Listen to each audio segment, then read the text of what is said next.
I'm Micah, and this is Nathan, and we're the Cubic Subers. So today, I think we're going to start off with talking about the pillowed? Yeah, pillowed. Pillowed cubes. I mean, the whole episode we're going to be talking about, sort of WCA, sort of. pillowed cubes, stickerless cubes. I almost said stickered cubes. Like some some WCA rules regarding stickers and our opinions on why they're rules. When you started out, you said, I think we're going to be talking about, like, you don't even know what we're talking about today. I didn't know what we're starting off with. No. Okay. Anyway, so let's just start off with the Felix pillow, or the essential pillow, as V-Cube likes to say on their website. They say it needs a pillowed 7x7. Well, no, not just that, but they call it. Well, yeah. Maybe that's what I thought they called the. Funny how there is not a pillowed 7x7 there or there. Shankshot figured it out. Yeah. But like on V-Cube's website, it says they call it the essential pillowed version. So are they saying? I think, I don't know if they're just saying, like, calling it essential, like you really need it, it's cool, it's pillow 3x3, it's essential, or if they're calling it essential. Wait, we're talking about 3x3 or 7x7? Everything that's pillowed. Because they even call it, you can buy your 3x3, you can buy your 2x2 or 4x4 in the essential pillowed version, or the whatever, I don't know what they call it, the regular cubic version, the non-essential cubic version. And but they call so I don't know, are they calling it essential because they needed it for the 7x7, so they just decided to name them all essential, or are they calling it essential because it's cool and you need it. It's so essential for life. Yeah, so I don't know. Anyway, I don't think it's that. I think don't they're just need it for life. Mixed up. No. We don't have any pillowed cubes, do we? No? No, not unless you make it pillowed, but we haven't done that yet.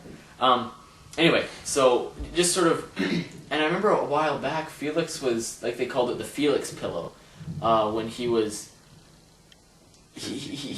pillowing some cubes, or he got some pillowed cubes, and then he was practicing with it, because he thought it was, or he was trying to see if it really made him faster. You think it would make it slower?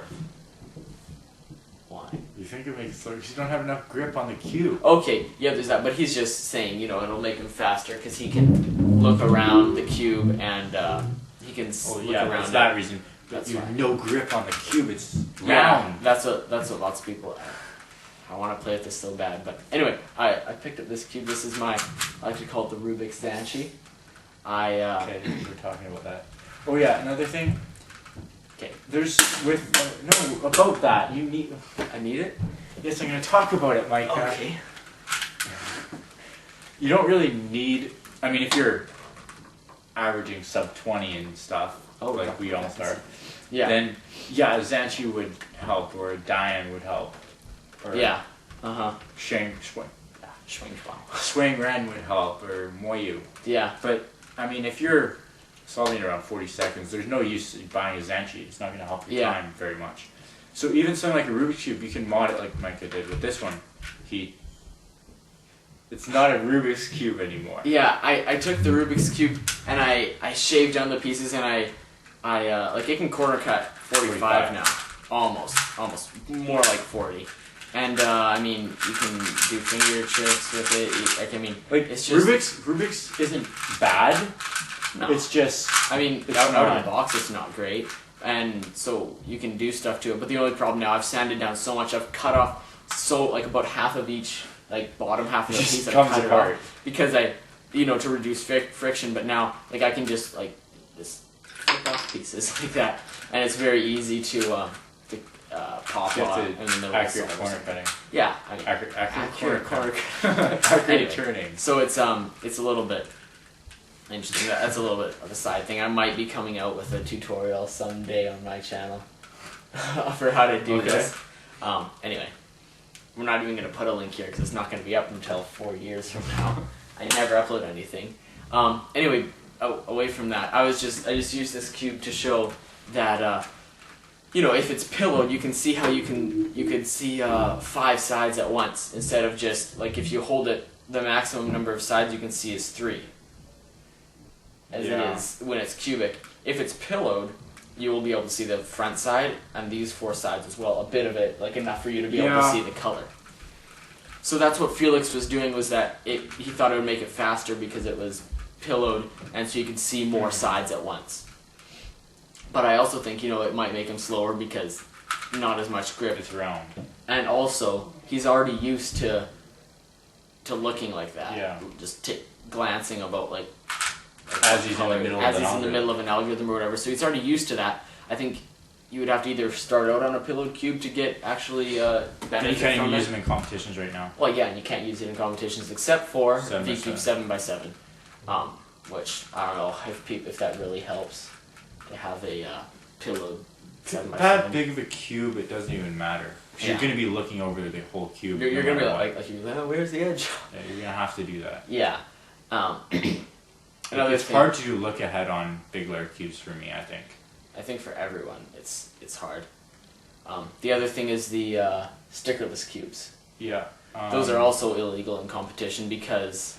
The thing is, for something like us to use a stickerless cube, I don't think it would make much of a difference. I mean, it would take more time to go like this and look at the piece than it would to just go like this and glance over at it. Yeah, that's true, because... But for Felix, I can see why... Do you have a stickerless cube somewhere? Nah, whatever. No, I don't. Anyway. It's in my bag. Yeah, but you can see in a stickerless cube, if you turn it like this...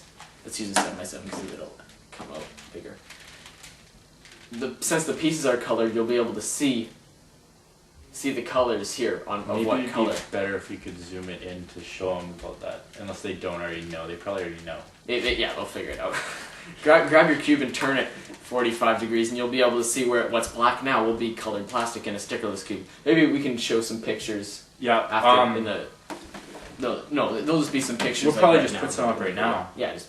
Ding, ding, ding, ding. Yeah, just a couple stickerless cubes. Stickerless cube pieces, so you can see. Yeah, and you can see, how die and they come apart, and that's basically, they die the 2 pieces. Yeah, so it's, do they actually die, or is it made out of different plastic? That's what a lot of people think. A lot of people think it's made out of different plastic because to a lot of people it feels like it's a whole different cube. Yeah. To a lot of people. I mean, I own a stickerless Diane Zanchi, and I think it feels much different.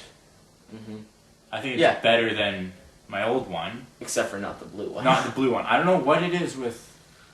And I know definitely the blue one is not... Sorry for interrupting, but the blue one is definitely not just all in your mind. That one's actually better. Yeah. But I think lots of the people who say the stickerlesses are better, it might just be all in their mind. Well, like, I can't remember... Who was doing that? I don't know, like... Conavista or Algorithmist or someone. What they did is they took... we'll probably put a caption at the bottom to explain who did it. But, and probably link to their channel. But, what they did is they bought 6 stickerless cubes, and they made 6 cubes out of the different colors of plastics. Yeah, so then they had like an all white one, all yellow one, all green. So then they'd sticker it. Yeah, and it makes it competition legal. And apparently, people were saying it wasn't as good as the stickerless cube started out as. Yeah. So that makes me wonder: is it just in the mind? I think it is, but I mean, when I play with it, it feels so much different.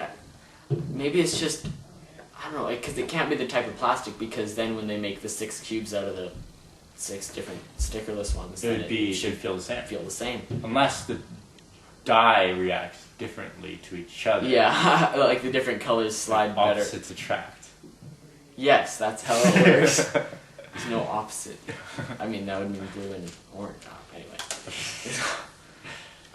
But yeah, it's definitely weird, and I think it feels better to people, so they were really wishing, like, oh, why can't we make this competition legal? Because I think it feels so much better to people. So many people would use that to their advantage. But that's what I'm saying, is I don't know if people would really be able to use that to their advantage, being able to see the little portion of the cube that's sticking out that you can see the colors. If you got used to that and that's what you did, then yeah, it would definitely be faster. Because then when you're in the middle of an algorithm, as you're turning the U layer, you can just glance over. Yeah, and glance that instead of having to go like this. But the thing is, I think it really doesn't matter because it's not going to save you any more time while you're doing an algorithm. It's not going to save you any more time. It's not going to save you. If you're used to it, then it will. Well, I don't even think if you're used to it, because going like that in the middle of an algorithm will not save you any time. I think it might save you time during F2L, but really, That's what I'm saying. But what takes longer, going like this or turning 45 and looking at all 4 pieces? I think this is a lot faster than turning 45 and going back. Yeah. Just looking. I don't know. I mean, I understand why WCA would make them illegal or against their rules to have it in a competition, but I mean, something like a stickerless 4x4 or 5x5 definitely, because edge pairing would be so much faster for most people. That's true. So unless you already feel like you solve it in 50 seconds, which you did beat the world record. Yeah, you got like 50.50 seconds single. You broke the average. I'm not sure what it is. We'll probably put a caption at the bottom right. It's just making me put so many captions in. I have to do more and more work when I edit it. Anyway, anything else to say? I'll edit this one. No, I think. How much time we got? It's done. So you guys know what time it is. Let's move these out of the way. We can do your Cube Extreme. Can you see those okay? Just move these. I believe they can. Can't see the colors that well. That's because they're lying flat like that. Yeah. Maybe we should put a camera up here so they can see what. Make sure we aren't cheating. Yeah. They know we're not cheating. Let's roll the Rubik's Zanchi today. That's what I call this thing that I. Not really a Zanchi, but okay. So we got orange. It always is red, orange, or yellow. Yeah, and we're even switching cubes. So like, what's going on here? I'm still really scared though. I don't want to do it. Whatever it is. Micah realizes Nathan is a robot. So, what? What's going on? Wait, what's this? What? You got a switch back here? What? Yes, I am. Okay, what happens when I switch it down?